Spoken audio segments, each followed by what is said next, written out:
दो आदमी एक बार तालाब पर मछलियाँ पकड़ रहे थे। उनमें से एक अमीर था और एक गरीब था। तो अमीर आदमी के हाथ में कुछ लग नहीं रहा था, वो बहुत देर से कोशिश कर रहा था लेकिन उसके हाथ कुछ लगा नहीं। गरीब आदमी ने 3-4 मछलियाँ पकड़ ली थी। तो अमीर आदमी ने क्या किया, वो चतुराई से उसके पास गया, वो शरीर में भी ठीक था। उसने उसको 2 थप्पड़ मारे और उसकी सारी मछलियाँ छीन लीं और वापस जाने लगा। वो कुछ दूरी चला होगा, उसमें से एक मछली ने उसकी उंगली में काट लिया और उछलकर भाग गई। उस अमीर आदमी को बहुत दर्द हुआ। वह उस उंगली को पकड़कर घर चला गया। घर जाकर उसने उस पर दवाई लगाई और रात को सो गया। जैसे ही वह अगली सुबह उठा, उसने देखा कि जख्म ताज़ा था और बढ़ गया था। तो वह भागा भागा डॉक्टर के पास गया कि देखो डॉक्टर साहब, ये क्या हो गया। तो उस डॉक्टर ने देखा और कहा कि इस जख्म में तो जहर है, ये तो उंगली काटनी पड़ेगी वरना जहर आपके पूरे हाथ में फैल जाएगा। तो डॉक्टर ने कहा कि ठीक है, उंगली काट दो, कम से कम हाथ तो बच जाएगा। वह उंगली कटाकर घर आ गया और रात को अपना खाना पीना खाकर सो गया। जैसे ही वह अगली सुबह उठा, उसने देखा वह जख्म और बढ़ गया था। जख्म ताज़ा था और बढ़ गया था। वह जख्म उसकी कलाई तक आ गया था।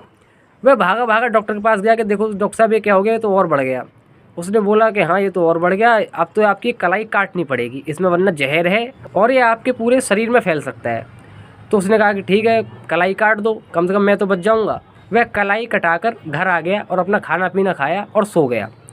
जैसे ही वह अगली सुबह उठा, उसने देखा उसका जो जख्म था वह और बढ़ गया था। वह उसकी कोहनी तक जख्म आ गया था। वह भागा भागा घबराया हुआ डॉक्टर के पास गया कि डॉक्टर साहब, ये क्या होगा, इस तो मैं मर जाऊंगा, ये क्या हो रहा है मेरे साथ।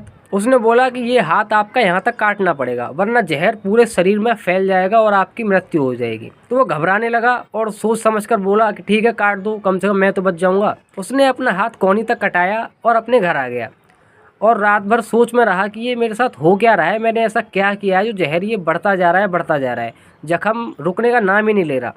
वह सो गया। अगली सुबह उठा तो उसने देखा उसका जो जख्म था वो और बढ़ गया था। वह उसका जख्म कंधे तक आ गया था। तो वो पूरी तरह से घबरा गया, डर गया और भागते हुए डॉक्टर के पास गया कि डॉक्टर साहब देखो, ये क्या हो रहा है मेरे साथ, ये जख्म ठीक होने का नाम क्यों नहीं ले रहा है, ऐसे तो मैं मर जाऊँगा।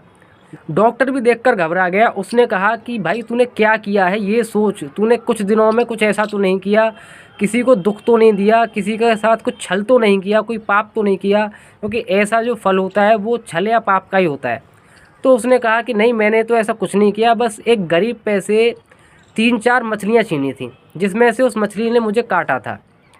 तो डॉक्टर ने कहा तुझे सिर्फ़ और सिर्फ वही इंसान बचा सकता है जिस पर से तूने ये मछलियाँ छीनी थी। उसके पास जा, उसे ढूंढ, उससे मिन्नतें कर, तुझे सिर्फ़ और सिर्फ वही इंसान बचा सकता है। वह भागा भागा उसी इंसान को ढूंढते हुए गया। उसको वो इंसान वह कहीं नहीं मिला। वो हार कर उसी तालाब पर गया तो वह इंसान वही मछलियाँ पकड़ रहा था। वह भागा भागा उसके पास गया और उसके पैरों पर पड़ गया और उसने पैर पकड़ कर बोले कि भाई तू मुझे बता तो सही, तूने ऐसा क्या मंत्र मारा, मुझे श्राप दिया, क्या किया तूने जो ये जख्म सूखने का नाम ही नहीं ले रहा है। तो वो गरीब इंसान थोड़ा सा मुस्कुराया और उसने कहा कि मैंने कुछ नहीं कहा, मैंने सिर्फ़ और सिर्फ अपने भगवान से कहा कि भगवान ये मुझे अपनी शक्ति दिखा रहा है, तू इसे अपनी शक्ति दिखा दे। तो इस कहानी का आश्रय यही है कि अपनी शक्ति का कभी भी दुरुपयोग ना करें, किसी असहाय व्यक्ति पर अपनी शक्ति ना आजमाएं।